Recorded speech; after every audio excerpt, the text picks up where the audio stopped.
Many of my clients are concerned that if they take care of themselves, they're being selfish. But those are not the clients I'm really concerned will be selfish if they practice self-care.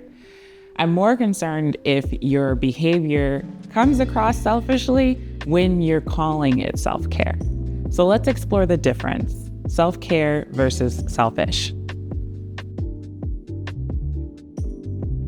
So when we talk about self-care, I think it can feel selfish for someone who's not accustomed to thinking about themselves and not accustomed to taking action in support of their own well-being. But if you're seeking to take care of yourself so that you can then take care of others, or seeking to take care of yourself to show up your best to the world, to your work, to whatever your responsibilities are, to your community, that's not a selfish act. However, if you were to say, for example, do something that is really about you and actually disregards others completely and disregards even the impact that your action has on others, that might fall into the category of selfish. However, this is so specific to each situation that I'd love for you to really consider for yourself what category you fall into. It's not always easy to define, and I can't give you one set of definitions that's going to work for everyone every time.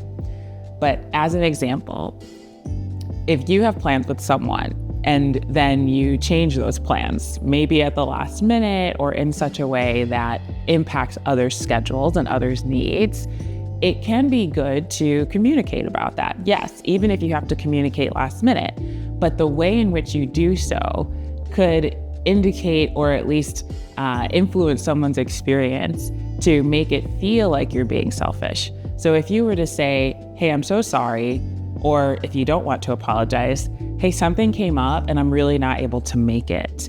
I know that this impacts you and I do care about that, but I have to change this plan. Or if you are sorry and you want to communicate that, you could say, hey, I'm so sorry. I really have to change this plan. And that was not what I wanted to do because I know you were counting on me. And that, I think, could be a very self-care type of act without being selfish, because you're also expressing care for those around you.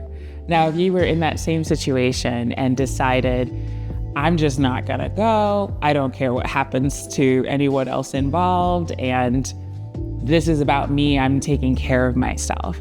You might be taking care of yourself, and again, that could count as self-care if that's how you're defining it simply. But so often I find that the people seeking self-care in my practice are seeking it so that they can do better in community, so that they can show up better in the world.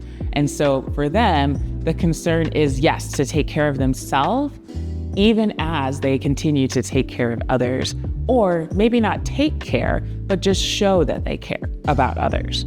So consider how you're showing up, whether it's the appropriate time to apologize, whether it's the appropriate time to communicate, and weigh for yourself whether your actions or your decisions are in that camp of self-care and or selfish. I'm wellness coach Rebecca Danae Cortés.